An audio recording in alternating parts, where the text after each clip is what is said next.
aprendermos de Ti. Queremos pedir que o Senhor venha nos perdoar das nossas falhas, pecados, Senhor, das nossas faltas, Senhor.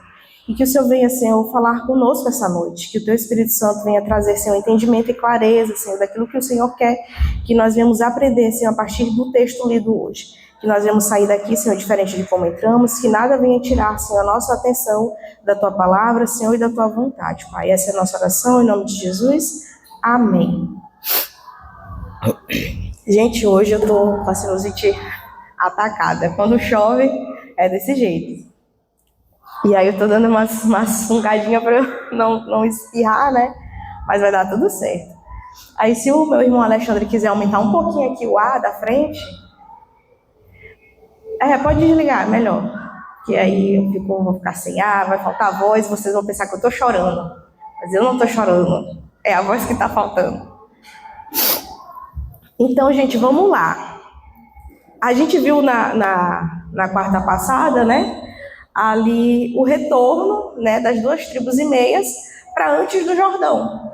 Porque a gente viu também, acho que em Números, e no começo do livro de Josué, que essas 2 tribos e meias, elas pediram ali uma parte da terra antes do Jordão e começaram a se fazer ali, né? Deixaram suas famílias lá, se prontificaram com o Senhor de ir para a guerra lutar com o povo de Israel, né? Então, eles receberam a herança antes, mas eles só iam desfrutar dessa herança depois que Israel vencesse a guerra. Então, eles foram para depois do Jordão, né? Ficavam indo, voltando, às vezes até, dependendo da necessidade ali do povo. E aí eles ficavam nisso e acabou a guerra, venceram a guerra, o Senhor deu vitória para o povo de Israel. E aí eles voltaram para suas famílias, né? E aí a gente vê ali Josué despedindo eles, liberando eles ali daquela responsabilidade, daquele compromisso que eles tinham com o povo de Israel, né? Por causa da guerra. E a gente vê também que Josué elogia eles, né? Dá ali alguns despojos também para eles levarem, não só para eles, mas para os irmãos deles também, que ficaram lá, né, antes do Jordão, e a gente vê ali tudo isso acontecendo. E nessa volta, né, depois que eles voltaram, quando eles chegaram lá, depois do Jordão, eles construíram um altar. A gente viu isso na quarta-feira passada. E o povo que estava depois do Jordão ficou sabendo desse altar. E aí o que aconteceu? Começou ali um início de novo, como se fosse acontecer de novo uma outra guerra, só que agora uma guerra civil, uma guerra entre o próprio povo de Deus. Por quê? Por causa do altar. Que a gente viu também que o povo de Israel, eles tinham um lugar para cultuar o Senhor. Eles tinham ali o tabernáculo, era um lugar instituído por Deus na lei, que a gente leu também lá em Deuteronômio, que era instituído por Deus para que eles só fizessem culto ao Senhor lá, que era depois do Jordão, né, ali no tabernáculo. Então eles tinham que fazer sacrifícios ali, eles tinham que cultuar ali. A gente sabe que o povo, né, judeu, eles tinham várias festas durante o ano, só que eles tinham 3 principais festas, né, que eram ali, como se fosse aquela festa que eles não podiam faltar. E aí essas 3 festas eram instituídas ali também na lei, que tinha que ser feita, né? Vocês sabem quais são? A Páscoa. Me ajuda aqui, Alcione, que eu esqueci as outras 2. A Páscoa, a festa dos tabernáculos e... Como? A dos tabernáculos. Tem mais uma que fugiu o nome. Mas eram 3 festas, que eram assim, meio que regra mesmo de não se faltar. E tinha as outras comemorações ali, então o povo judaico era festeiro. Mas eles tinham que fazer isso lá onde foi instituído por Deus, lá no tabernáculo, né, com os sacerdotes, tudo direitinho. Então, quando eles viram que essas 2 tribos e meias estavam construindo um altar, ia dar treta. Ficaram assim, e agora? Vamos para lá, vamos guerrear, vamos matar todo mundo. Por quê? Porque não podia, né? O altar era só o altar, né, que estava lá no tabernáculo. Era o único lugar de adoração para Deus. Então, a construção desse altar apontava para apostasia, né? E a apostasia era abandono da fé. Apontava ali também para a idolatria. Então, o povo que estava depois do Jordão ficou de orelha em pé, porque alguma coisa estava acontecendo de errado, né? E aí, agora nesse capítulo, nessa segunda parte do capítulo 22, capítulo 22, que está bem aqui 24, eu me confundi. Nessa segunda parte do capítulo 22, a gente vai ver o que de fato aconteceu. E é interessante que esses dois últimos capítulos que a gente estudou, né, o 21 e o 22, né, a gente vê que eles enfatizam ali bastante sobre culto, né, sobre o culto ao Senhor, sobre o culto a Deus, né, a importância desse culto a Deus, como deveria esse culto a Deus. Então, assim, a gente cresce na igreja, né, para quem cresceu na igreja, ou para quem já está há bastante tempo na igreja, até mesmo para aqueles que entram na igreja, a gente ouve falar muito sobre o culto a Deus, sobre cultuar ao Senhor. E a gente já até viu aqui na escola bíblica, né, a questão de culto a Deus, que não se resume ao culto público, a esse culto que a gente se reúne aqui para fazer. E a gente vê esses dois capítulos enfatizando essa questão do culto a Deus, né? E o culto a Deus, ele é muito mais daquilo que a gente pensa, da gente vir para casa se reunir, cantar os louvores, ouvir a palavra. O culto a Deus não se resume nisso. E vamos começar aqui. No capítulo 22, no versículo 21, a gente vê aqui a resposta das tribos, né? Eles foram confrontados, eles foram questionados por causa do altar, né? A gente vê ali nos versículos acima, né, que o Finéias, né, o filho ali do Eleazar, ele confronta eles, questiona eles se eles estavam deixando ao Senhor, por que eles estavam fazendo isso, né, diante das outras apostasias que a gente já viu no livro de Josué. Aí ele cita lá Acã e a idolatria lá de Baal-peor, se eu não me engano que se pronuncia o nome. Ele cita esses dois acontecimentos que foram muito marcantes ali nesse contexto, né? Ele cita isso para exortar eles, para questionar eles diante daquilo que estava acontecendo. E aí a gente vê que diante daqueles questionamentos, né, de certa forma até uma acusação que eles estavam fazendo contra eles, eles vão lá agora se defender e explicar o que estava acontecendo, que é o que acontece a partir do versículo 21. Então as tribos de Ruben, de Gad e a metade da tribo de Manassés responderam ao chefe dos clãs de Israel: o poderoso Deus, o Senhor, o poderoso Deus, o Senhor, ele sabe. Então aqui a gente já vê que nessa forma dele se expressar, né, dele começar a se explicar, já havia um temor a Deus, porque ele já fala ali, né, exaltando a Deus, reconhecendo que Deus era poderoso, reconhecendo a grandeza de Deus. Então ele já começa bem, ele já começa certo, né, porque uma pessoa que não é temente a Deus, com certeza não se expressaria dessa forma. Uma pessoa que não conhece a grandeza e o poder de Deus, ela não se expressaria dessa forma diante de uma acusação. E é o que eles fazem aqui. Eles já se expressam, né, eles já vão se defendendo, primeiramente reconhecendo a grandeza de Deus. Então, a forma, né, deles se explicarem, se defenderem, foi sincera, né? A gente vê que aqui na outra parte, eles dizem assim: que Israel saiba, se agimos com rebelião ou com infidelidade para com o Senhor, não nos poupem hoje. Se construímos nosso próprio altar para nos afastarmos do Senhor e para oferecermos holocaustos e ofertas de cereal ou sacrifícios de comunhão sobre ele, que o próprio Senhor nos peça conta disso. Então a gente vê que eles não retrucam a acusação, né? Eles vão ali, eles não se sentem censurados por causa da injustiça e a dureza das ameaças que eles estavam recebendo. Eles não repreendem também as críticas, de certa forma, precipitadas dos seus irmãos, né? Mas eles dão uma resposta branda, né? E aí em Provérbios que fala, né, que a resposta branda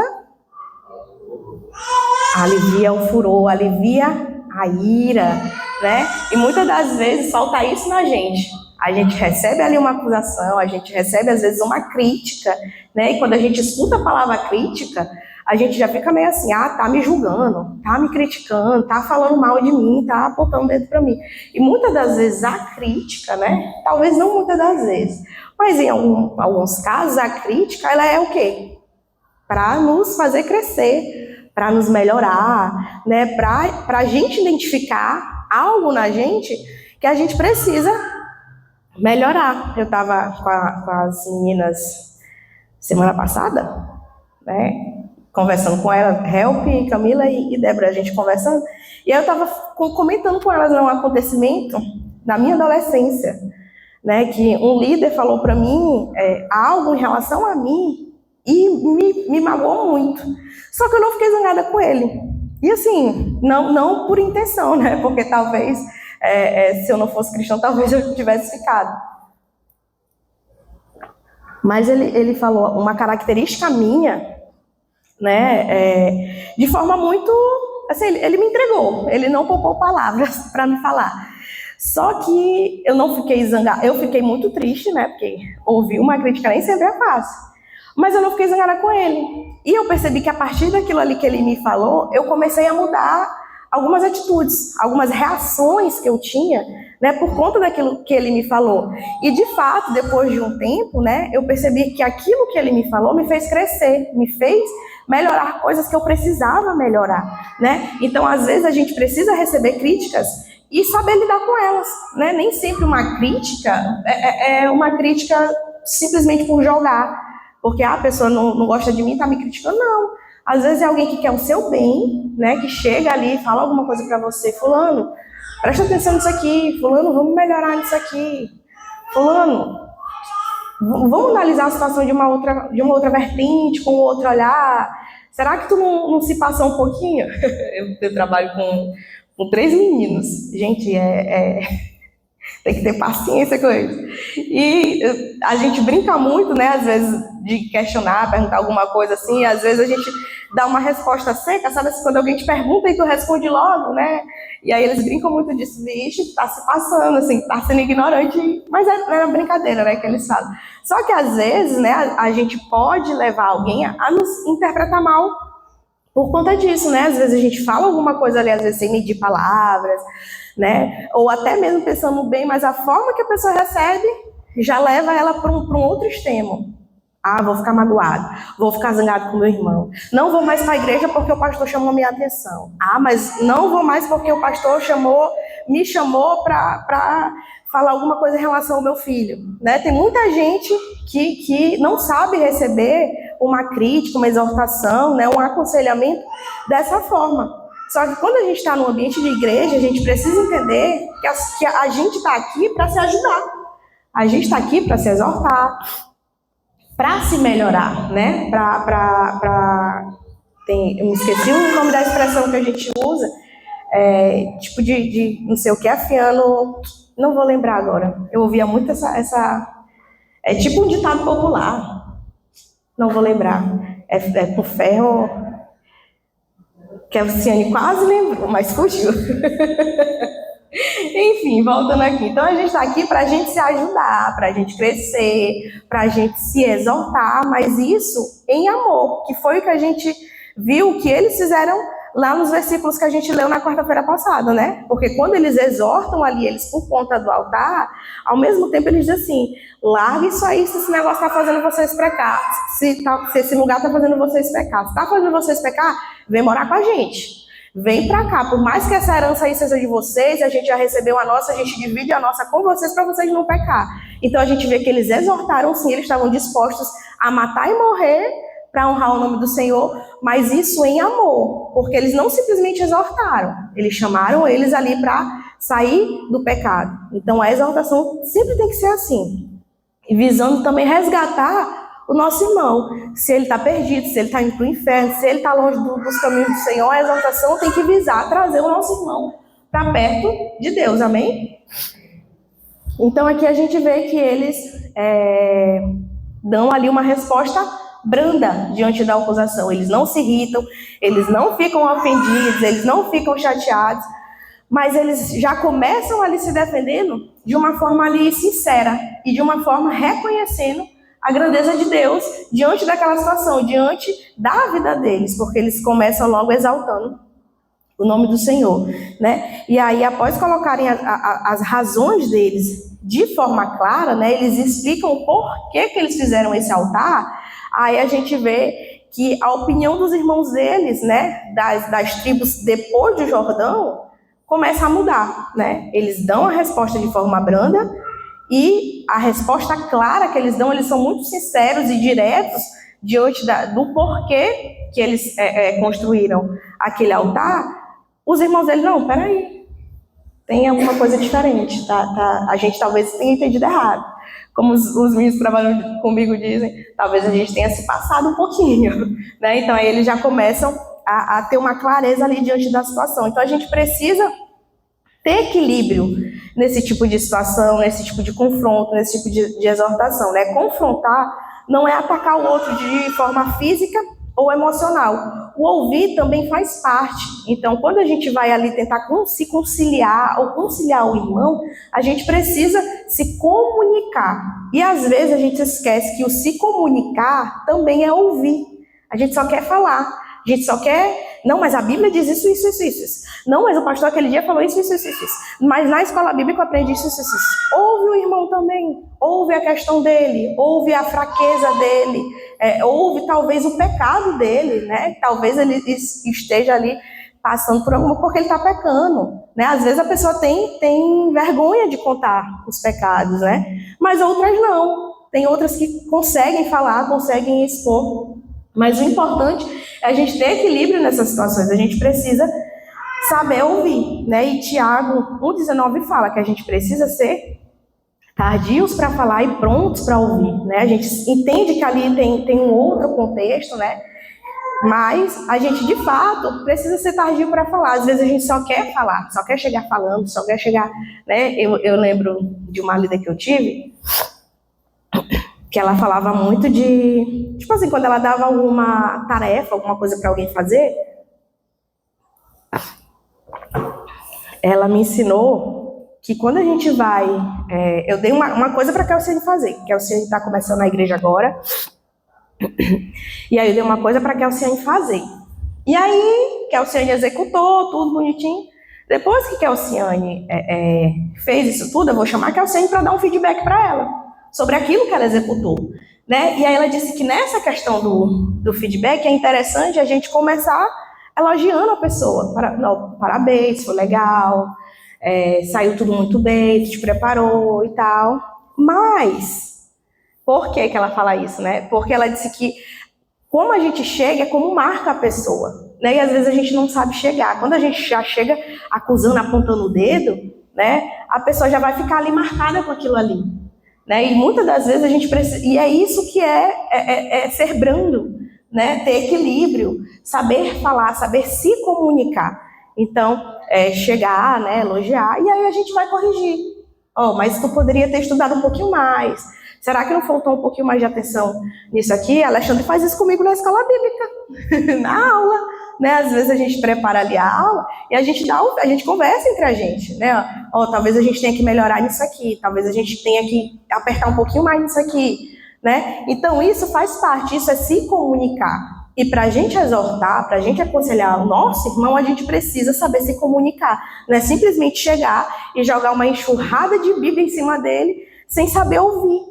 Sem saber entender o porquê que ele está assim, o porquê que ele está fazendo isso, qual foi a intenção dele, né? Porque aqui a gente vê que eles tiveram uma intenção boa, mas foi uma intenção precipitada. Porque eles estavam lá, tem no comentário bíblico, né, que a gente está estudando em relação a Josué, fala, né, que provavelmente eles tiveram essa ideia de construir o altar no caminho da volta. Por quê? Porque não foi comunicado para Josué, não foi comunicado para nenhum líder que eles estavam tendo essa intenção. Então, provavelmente, eles ficaram no caminho da volta, no retorno, eles ficaram assim, gente, peraí, e agora? A gente vai ficar longe do altar do Senhor? Como que a gente vai adorar o Senhor? Como que as nossas próximas gerações vão saber que a gente faz parte do povo de Deus? Então, talvez esses questionamentos surgiram na volta. E aí, na volta, eles decidiram, não, vamos construir alguma coisa para simbolizar que a gente faz parte do povo de Deus. E aí eles pegam, constroem isso, Né? Então, assim, a intenção foi boa, mas foi uma intenção meio precipitada, porque eles não pensaram assim, poxa, mas será que isso não vai parecer idolatria? Porque eles não sabem. Eu não tenho nem como mandar um WhatsApp para eles, porque a gente ainda não tem WhatsApp. Então, não tem nem como mandar um WhatsApp para eles para avisar o porquê que a gente vai construir esse altar. Né? Então, foi uma intenção boa, mas foi uma intenção precipitada. Foi uma intenção que não foi muito bem ali monitorada, né? Não analisaram muito bem. Então, isso pode acontecer no nosso meio. Né? Às vezes, alguém dentro da igreja, no nosso cotidiano, quer fazer alguma coisa até ali legítima, uma coisa boa, mas faz da forma errada. Então, para a gente corrigir, a gente precisa saber se comunicar, a gente precisa ouvir o outro, a gente precisa também entender o lado do outro. Então, outra coisa que a gente percebe aqui nesse primeiro momento é que, apesar deles estarem tranquilos em seus corações em relação ao que eles fizeram, há uma satisfação que precisa ser dada aos irmãos, né, quanto à integridade deles.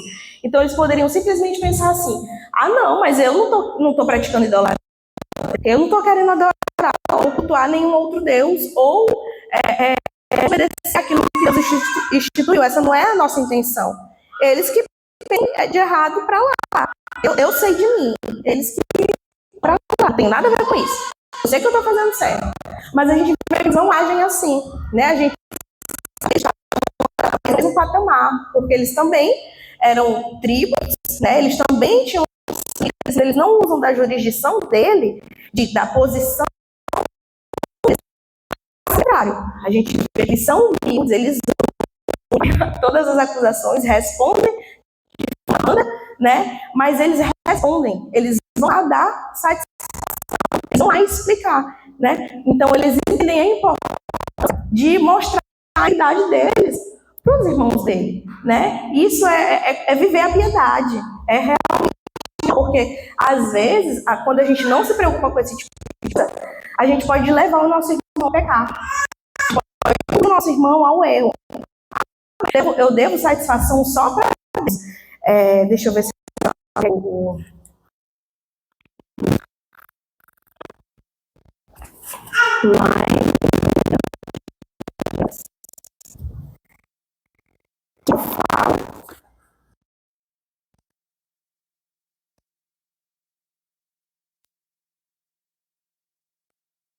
quatro.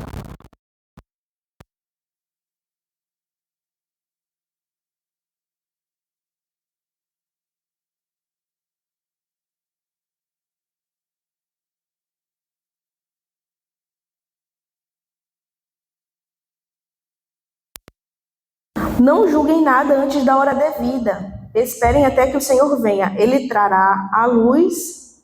Vamos ficar só por aqui. A gente sabe que aqui é um outro contexto, né, de Paulo ali realmente se importando só com Deus. Mas a gente sabe que Paulo era um cara que ele dava exemplo, né? Paulo, ele não se importava com o que o mundo julgava ele. Ele se importava com Deus. E por se importar com Deus, ele se importava com os irmãos, né? E é a mesma coisa aqui. Aqui a gente vê que eles se importam em dar um bom testemunho para os irmãos dele, né? E eles sabem que eles estão fazendo a coisa certa, né? Porque a intenção deles não era idolatria ou desobedecer ao Senhor. Eles queriam realmente ali ter algo que simbolizava que eles faziam parte do povo de Deus, mas eles vão lá se explicar. Eles vão lá dar satisfação das intenções dele, das atitudes dele, para os irmãos deles. E às vezes a gente dentro da igreja não quer dar satisfação para ninguém. Não, mas eu sei de mim, eu sirvo só o Senhor. Não estou dizendo que a gente tem que viver que nem em algumas igrejas, né? Que até para você decidir alguma coisa, eu vou comprar uma geladeira, mas eu vou perguntar para o meu líder se eu posso comprar essa geladeira. Não é nesse sentido, que isso é meninice. A gente tem líderes, não é para a gente ser menino, a gente tem líderes para nos levar à maturidade. Essa é a intenção da liderança da igreja, essa é a intenção do pastor, levar a igreja à maturidade. Então não é para a gente ficar dependente de toda e qualquer situação, perguntar, não é isso. Mas quando a gente faz alguma coisa, quando a gente desenvolve algum serviço na igreja, a gente tem responsabilidade e obrigações. Então a gente também deve satisfação. Né? Às vezes a gente pensa assim, mas eu estou aqui servindo no diaconato. E aí Alexandre marcou uma reunião, não vou na reunião. E não dou satisfação nenhuma para Alexandre. Eu estou errando. Porque se ele é meu líder e eu me dispus para servir, eu tenho que entender que eu não estou servindo ao Alexandre, eu estou servindo ao Senhor. Então, o mínimo que eu devo fazer é explicar, eu não vou participar, não vou poder estar presente por isso, por isso, por isso. E às vezes, em coisas mínimas, a gente é desleixado. Esquecendo que a gente não está servindo a homens, a gente está servindo a Deus. Né? Então a gente precisa, muitas das vezes, se corrigir nessas coisas pequenas. Essas coisas, por isso que a gente fala ali da gente não tropeçar em pedras pequenas. Ninguém tropeça numa montanha. Né? A gente tropeça em quê? Uma pedrinha, que a gente está ali no meio da rua, pá, saiu a cabeça do dedo na pedrinha.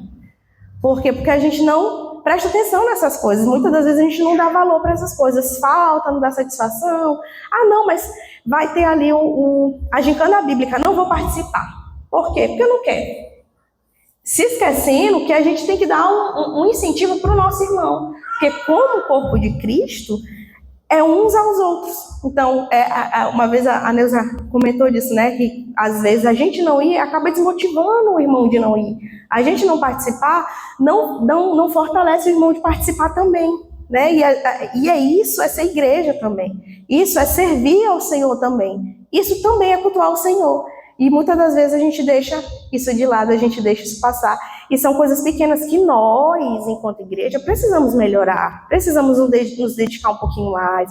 Precisamos dar um pouquinho mais da nossa atenção para assim a gente ir o quê? Amadurecendo. Para a gente ir crescendo. Amém? Vamos lá. E agora vamos ler o 24.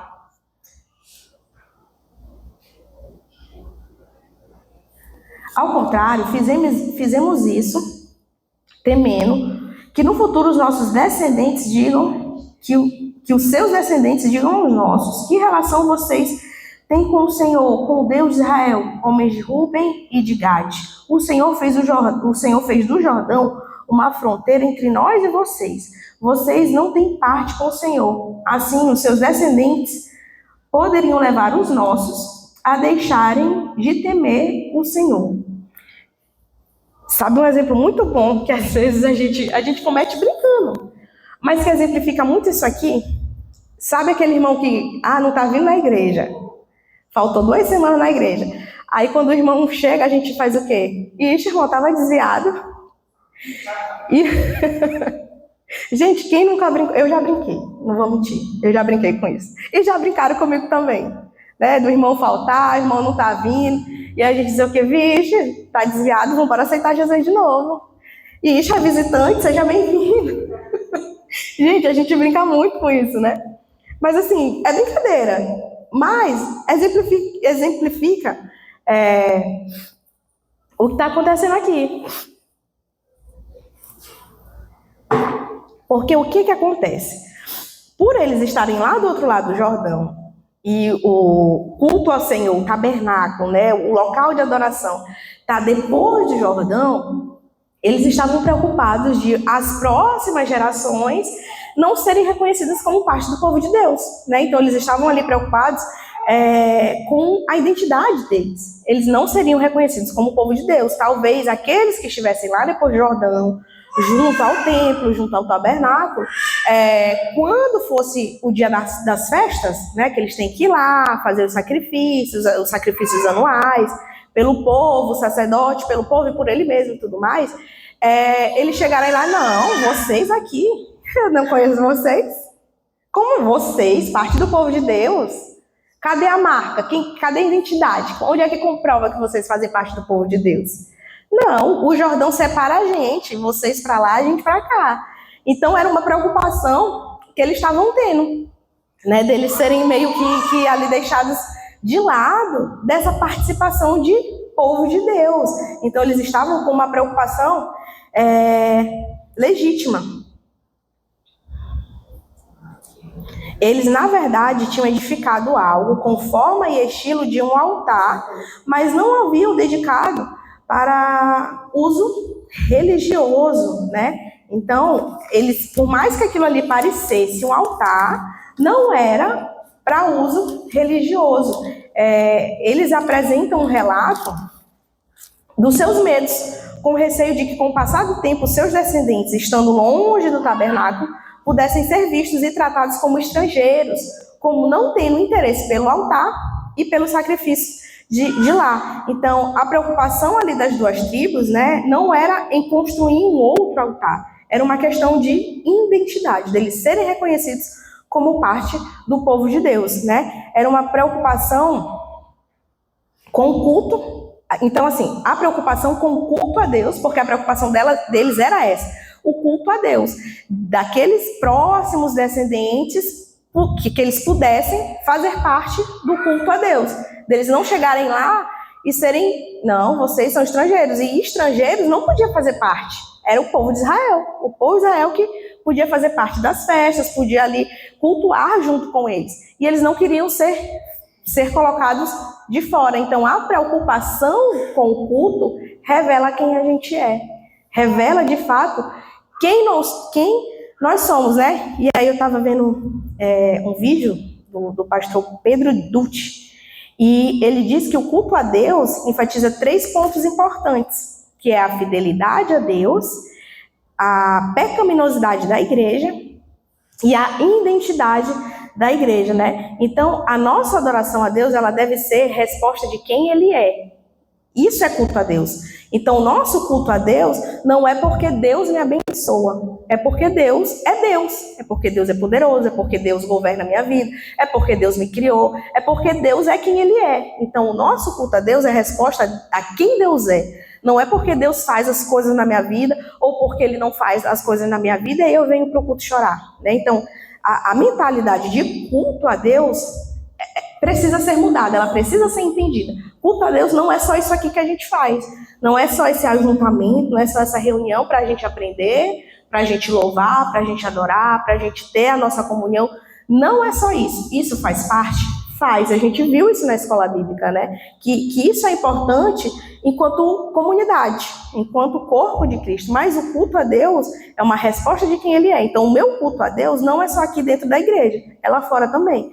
Só que aqui nesse tempo, as coisas estavam se formando, Deus estava se revelando gradativamente. Tanto que a gente vê no contexto ali de Gênesis, por exemplo, Deus meio que combatendo a idolatria, né? Explicando ali as coisas, moldando as coisas, instruindo, direcionando, porque os povos ali ao redor eram povos idólatras. Então tinha muito altar, tinha muita idolatria. Por isso a construção do altar soou como pecado, soou como apostasia, parecia ser idolatria, porque naquele contexto existia muita idolatria, né? Então Deus ele estava combatendo isso. E a multiplicação dos altares, ela é perigosa. Por quê? Porque a união e a estabilidade do povo de Deus, ela estava em torno da adoração do culto, né? Por isso que havia um local de culto para que eles se juntassem e cultuassem, porque o povo de Deus precisava estar o quê? Unido. Essa união revelava também quem Deus era, né? Então, as instruções de Deus, a lei, apontava para revelar também quem Deus era, né? Apontava para a necessidade de um Salvador, mas também era a forma daquele povo ser diferente dos outros povos. Então, isso tudo mostrava ali a unidade deles, né? Essa unidade deles ia meio que desaguar no culto a Deus, na relação de quem Deus era para aquele povo, né? E aí, isso seria o fator unificador e estabilizador da identidade do povo da aliança. Então, esse local único para que eles cultuassem a Deus, para que eles se reunissem, enquanto o povo de Deus ia unificar eles e mostrar quem Deus era. Então, tinha um propósito. Deus ele não coloca nada simplesmente por colocar. Deus ele é soberano, ele é sábio, ele é inteligente, né? Ele tem ali a onisciência. Então, tudo que Deus colocava como lei tinha um propósito. Então, era para que eles ficassem unidos. E a gente vê que isso, essa desunião, né, essa falta de culto a Deus, a idolatria ia fazendo o quê? Ia quebrando o povo. A gente vê, por exemplo, em Davi, como é o nome do rei que perseguia Davi? Me ajudem? Saul, né? A gente vê ali se quebrando, né? Um vai para um lado, um vai para o outro. Um queria desobedecer ao Senhor, o outro queria obedecer ao Senhor. A gente já vê ali o negócio quebrando. Quando a gente vai lá em Davi, e o nome do filho de Davi? Que virou rei? ponto, Kelsiane. Salomão, a gente vê que um já parte para a idolatria, começando ali, começa o quê? A se relacionar com mulheres de outros povos, já começa a pecar contra o Senhor, já começa a praticar apostasia. E aí o que acontece no reino de Salomão? Divisão do povo. Aquilo que era para ser unidade, para cultuar o Senhor e revelar quem Deus era, mostrar quem era Deus, se partiu, se quebrou. Por quê? Por conta da idolatria.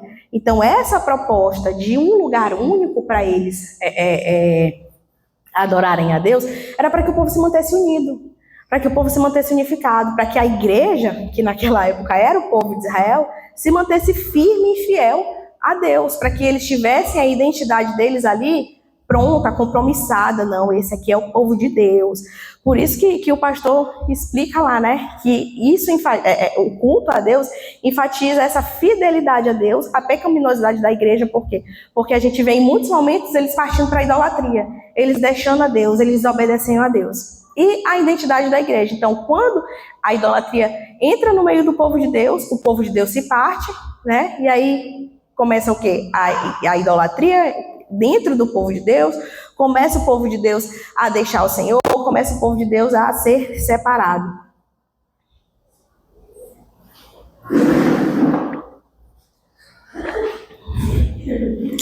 E aí vamos continuar lendo aqui. Versículo 26. É por isso que resolvemos construir um altar. Acho que eu já li. 27. Mas para que esse altar sirva de testemunho entre nós e vocês, e as gerações futuras, de que cultuaremos o Senhor em seu santuário com os nossos holocaustos, sacrifícios e ofertas de comunhão. Então, no futuro, seus descendentes não poderão dizer: vocês não têm parte com o Senhor. Então, a gente vê que eles queriam que a identidade deles ficasse firme, que a fidelidade ao Senhor, né, da parte deles, ficasse clara. Então, a nossa intenção aqui do altar não é idolatria, é para que a gente ainda seja reconhecidos como parte do povo de Deus. E aí, isso mostra também, é interessante que quando a gente vai lá para o Novo Testamento, a gente vê a mulher samaritana questionando, né? Ah, mas onde é o lugar de adoração? É lá ou é aqui? E aí a gente vê que o pensamento ele já vai se ampliando, né? Porque eles vão deixando... a lei aponta quem? A lei aponta para Cristo, né? E aí a gente vai entendendo que não se trata de um lugar, né? Não se trata de onde a gente vai adorar, mas a quem a gente está adorando. Como que o nosso coração fica diante dessa pessoa que a gente está ali entregando a nossa adoração. Não se trata do lugar, não era lá, não era aqui, né? Era no coração. Então, tá vendo como a gente precisa ser levado à maturidade? A gente precisa conhecer mais a Deus, a gente precisa crescer mais na presença de Deus para que a gente consiga desenvolver um relacionamento com Ele maduro. Porque aqui a gente vê que eles levavam com seriedade essa instrução de Deus, né? A gente só vai cultuar lá. Então a fidelidade a gente já vê daí. Como que eles são em relação a Deus. Eles são fiéis a Deus. Eles querem cultuar só lá onde Deus mandou. E aí Jesus vem. Jesus diz o quê? Não importa onde é. Importa que você adore com o coração verdadeiro, em espírito, com devoção, com entrega, né? Então a gente vê que já cresce. O local não é mais importante, porque o local da nossa adoração é onde? No nosso coração. Deus, ele é centralidade dentro de nós. Então a centralidade deixa de ser um local e passa a ser um povo. A gente, a igreja de Deus. Então a gente pode estar lá fora, a gente pode estar em qualquer lugar, mas a gente tem que estar sendo o quê? Fiel ao Senhor. Amém? Então vamos lá, continuando.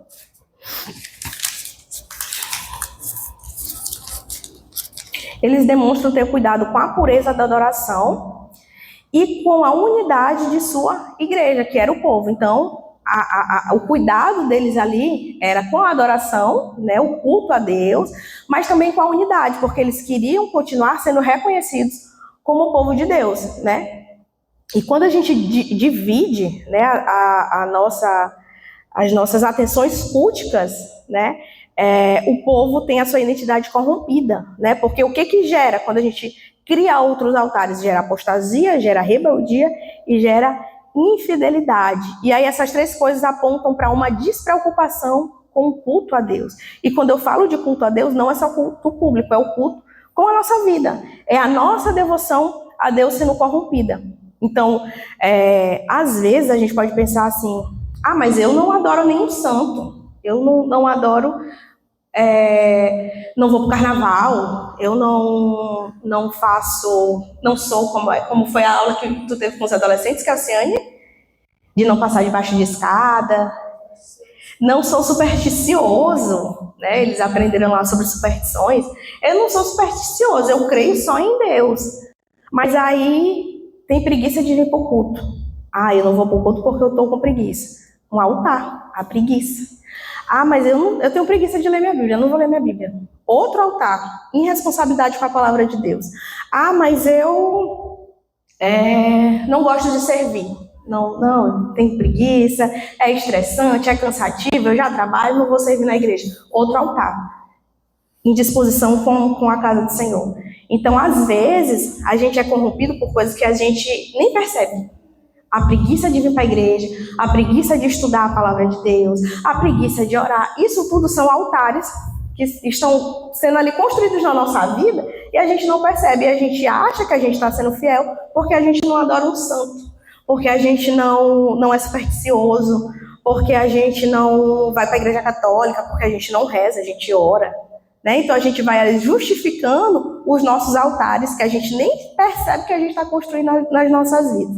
Então a gente precisa realmente buscar ter um culto ao Senhor central, né? Ter ali o Senhor como centralidade na nossa vida, ser fiel, ser obediente, ter a nossa identidade formada em Deus. Para que a gente realmente não viva idolatria, não viva apostasia. E seja fiel, como eles estavam sendo aqui, né? Dispostos ali a matar e a morrer, para que a honra de Deus estivesse ali preservada, para que eles continuassem sendo obedientes. Amém? Então, um falso Deus, ele pode ser a preguiça de vir para o culto, ele pode ser a falta de disciplina, a falta de obediência a Deus. Não precisa ser um altar explícito como aqueles lá que eles construíram, que não era um altar, era apenas um símbolo, era só para testemunhar, né? Não precisa ser isso, muitas das vezes outras coisas se tornam altares em nossa vida, né? E aí o pastor, ele falou uma frase interessante nesse vídeo que eu estava assistindo, ele disse que o ateísmo não é o grau zero da descrença, né? O nosso coração, ele sempre vai pender para adorar algo, ele nunca vai ser neutro. Vamos abrir lá em Romanos 1.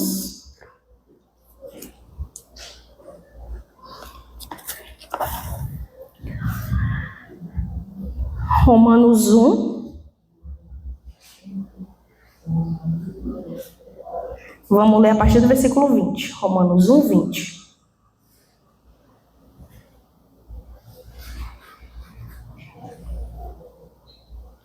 Diz assim: pois desde a criação do mundo, os atributos invisíveis de Deus, seu eterno poder e sua natureza divina têm sido vistos claramente, sendo compreendidos por meio das coisas criadas, de forma que tais homens são indesculpáveis, porque, tendo conhecido a Deus, não glorificaram como Deus, nem lhe renderam graças, mas os seus pensamentos tornaram-se fúteis e o coração insensato deles obscureceu-se. Dizendo-se sábios, tornaram-se loucos e trocaram a glória de Deus, do Deus imortal, por imagens feitas segundo a semelhança do homem mortal, bem como de pássaros, quadrúpedes e répteis. Por isso, Deus os entregou à impureza sexual segundo os seus desejos pecaminosos do seu coração, para a degradação do seu corpo entre si. Só até aqui. Então, o que acontece? O homem troca o Criador pela criatura. E a gente sempre faz isso, porque o nosso coração, ele precisa adorar. Ele precisa de alguém para que ele renda graças. E a gente vê que Deus criou tudo, ele se revela através de tudo para que a gente reconheça ele, para que a gente adore a ele, para que a gente esteja com ele. Mas o nosso coração troca Deus por várias outras coisas. Então, por isso que ele fala que o ateísmo não é o grau zero da descrença. Por quê? Porque a gente diz que a gente não acredita em Deus. A gente não. Lá fora, o ateu. Ele diz que ele não acredita em Deus. Mas outra coisa está sendo o Deus do coração dele. A outra coisa, ele dá a adoração dele. Pode ser a uma pessoa, pode ser a um relacionamento, pode ser a um emprego, pode ser a qualquer outra coisa, mas outra coisa está recebendo essa devoção que deveria ser dada a Deus. Então, não existe ateu. Existem aquelas pessoas que trocam a glória do Criador pela criatura, pelas coisas criadas, que é o que a gente aprendeu aqui na escola bíblica, né? Que tem países que adoram vaca, tem países que adoram animais, tem países que adoram um ser que apareceu e foi diferente, uma pessoa que fez coisas diferentes e se destacou, e aí vão e adoram essa pessoa. Tem religiões que adoram o quê? Imagens, que adoram santos, né? Então, é Deus sendo trocado, né? E a gente precisa ser fiel a Deus. Então, os altares que são construídos ao nosso redor e até mesmo às vezes no nosso coração, eles precisam ser banidos. A gente precisa focar em Deus e ser fiel a Deus. A gente precisa ter essa devoção e a mesma cautela, zelo, cuidado que esse povo aqui teve. Em não fazer outros altares, em reconhecer que o único digno da nossa adoração, da nossa devoção, é Deus. Amém? E aí vamos continuar no versículo 34. Aí esses versículos que eu pulei aqui são eles de novo, explicando os motivos de por que eles fizeram aquele altar. E aí no 34... Ixi, perdi o 34, cadê? Não, gente, perdão, não é o 34, não. Eu botei errado. É o 29. Vamos lá, a partir do 29. Longe de nós nos rebelarmos contra o Senhor e nos afastarmos dele, construindo para holocaustos e ofertas de cereal e sacrifícios um altar que não seja o altar do Senhor nosso Deus que está diante do seu tabernáculo. Quando o sacerdote Finéias e os líderes da comunidade, os chefes dos clãs dos israelitas ouviram que os homens de Ruben, de Gade e de Manassés disseram, deram-se por satisfeitos. E Finéias, filho do sacerdote Eleazar, disse a Ruben, a Gade e a Manassés, hoje sabemos que o Senhor está conosco, pois vocês não foram infiéis para com o Senhor. Assim vocês livraram os israelitas da mão do Senhor.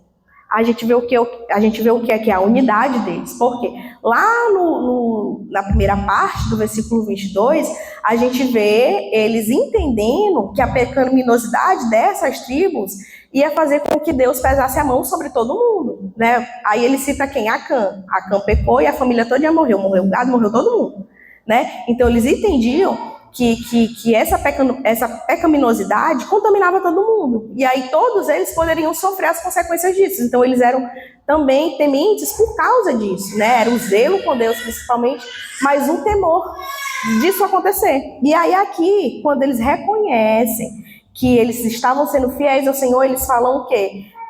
Que por causa deles, Deus estava com eles, né? Porque eles viram ali a devoção deles, o quanto eles estavam sendo fiéis, o quanto eles queriam se manter como parte do povo de Deus, e por conta disso, Deus estava com eles e não ia pesar a mão sobre eles.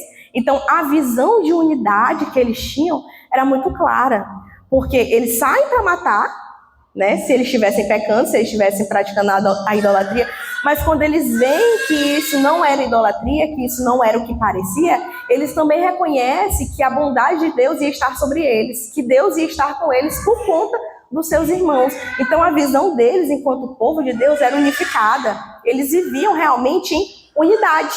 E hoje em dia, às vezes, dentro da igreja, a gente tem muita dificuldade para viver e compreender essa unidade. É eu por eu, é eu e Deus, e esquece ali, é só Deus no vertical, Deus no horizontal, muita gente esquece. Jesus sim, igreja não. Né? Não é o pensamento de muita gente, Jesus sim, igreja não. Não, eu vou para a igreja porque eu amo Deus, que nem a menina falou, né? Jesus é legal, mas o fã-clube que mata, o fã-clube dele que não é legal. Né? Porque as pessoas não têm essa visão de unidade. A gente é um corpo, a gente é a igreja, a gente precisa conhecer a Deus para que a gente consiga transmitir isso para as pessoas enquanto nossa identidade. A gente precisa mostrar a nossa identidade de cristão. E ser cristão não tem a ver com a denominação. Não, aqui a gente vê várias tribos, mas todos eles eram o quê? Povo de Deus. Muitas das vezes a gente está preocupado só com denominação, com isso, com aquilo, se preocupa só com a gente. né? A gente esquece que a igreja, que talvez tenha um outro nome, também é a igreja. A gente tem que amar esses irmãos também que não estão aqui na igreja na palavra. A gente também tem que se preocupar com os irmãos que não estão aqui na igreja na palavra, mas às vezes são de outra denominação. Ah, mas aqueles irmãos só vivem em pecado, vamos orar por eles, vamos nos preocupar com eles. E às vezes a gente tem dificuldade de olhar dessa forma, mas a gente é uma unidade. Toda igreja é corpo de Cristo, cabeça é só um, cabeça é só ele. E as igrejas são os membros, os braços, as pernas. E a gente precisa se preocupar e ter amor por esses irmãos. Aqui começa entre a gente e se expande também para as outras igrejas, para aquelas igrejas que têm uma outra nomenclatura, que têm uma outra denominação. Às vezes tem uma liturgia, mas o importante é que todas sejam fiéis à Bíblia, todas sejam fiéis àquilo que o Senhor deixou. É com isso que a gente tem que se importar, é com isso que a gente... Ah, mas aquela igreja tem a parede toda preta. A nossa é só um pouquinho. Mas aquela outra tem a parede toda preta. Eu não gosto de igreja da parede preta, né? Mas quem sabe a igreja da parede preta tem um coração totalmente devoto ao Senhor. São irmãos piedosos, são irmãos que buscam realmente entender a palavra e viver a palavra.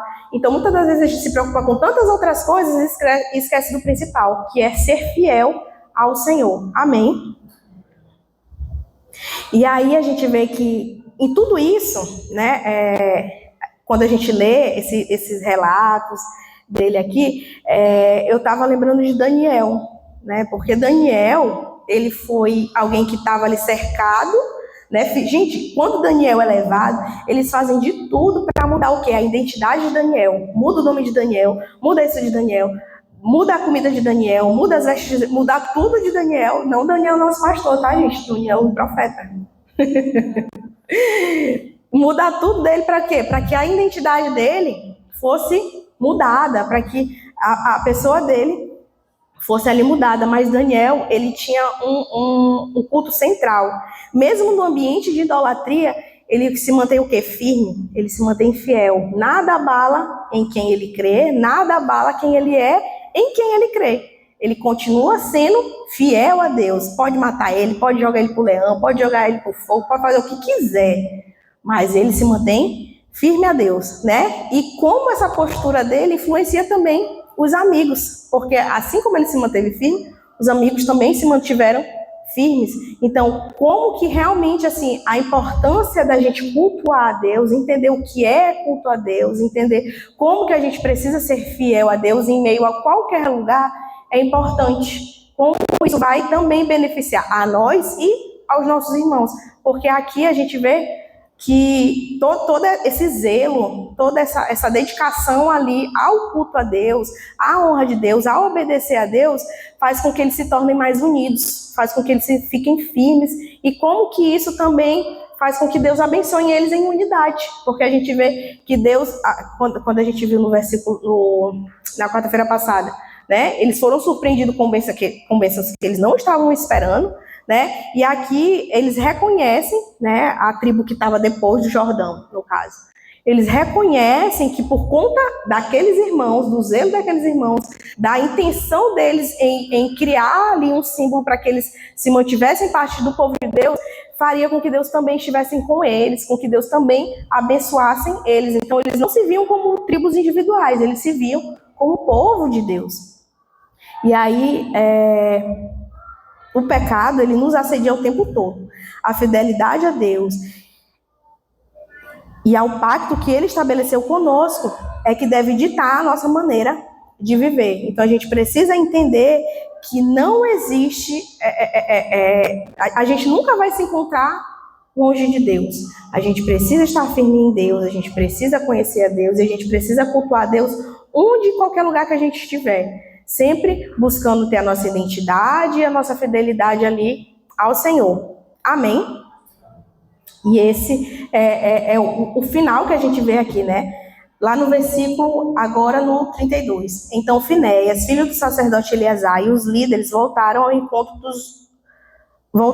com os homens de Ruben e de Gade em Gileade, foram para Canaã dar relatório aos outros israelitas. Estes se alegraram com o relatório e louvaram a Deus, e não mais falaram em guerrear contra as tribos de Ruben e de Gade, e nem em devastar a região onde eles viviam.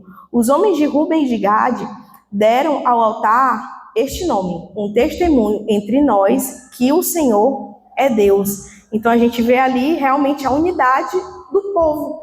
Eles voltaram para informar o que tinha, porque eles deixaram o pessoal lá prontos para guerrear. E aí eles voltam com relatórios. Gente, a gente entendeu tudo errado. Eles só queriam se manter zelosos e obedientes ao Senhor. E aí todo mundo se alegrou. E o nome do altar que eles deram para o altar que eles construíram, né, ficou com o nome de um testemunho entre nós de que o Senhor é Deus. Então, para que quando as outras gerações viessem, ninguém fosse ali visto como estrangeiro. Ninguém ia deixar de fazer parte do povo de Deus. Eles queriam que as outras gerações também se mantivessem firmes, assim como eles estavam sendo firmes a Deus. Amém? Então, que a gente possa pensar nisso e viver isso, né? Se importar com os nossos irmãos, né? Pensar que a gente sempre vai, de alguma forma, estar influenciando o outro. A gente, de alguma forma, sempre vai estar sendo visto. Então, a gente precisa se importar com isso para a gente dar um bom testemunho, para a gente ser zeloso com o Senhor e também com o nosso irmão, porque os mandamentos, os 10 mandamentos se resumem em quê? Amar a Deus sobre todas as coisas e amar ao nosso irmão, né? Então, que a gente não venha amar só a Deus, pensar só em Deus. Claro que Deus é supremacia na nossa vida, não é nesse sentido. Ele é supremo, a gente tem que obedecer a Ele, independente das pessoas. Mas que a gente não esqueça de que o nosso amor a Deus também deve levar a gente a amar os nossos irmãos. Amém? Vamos orar.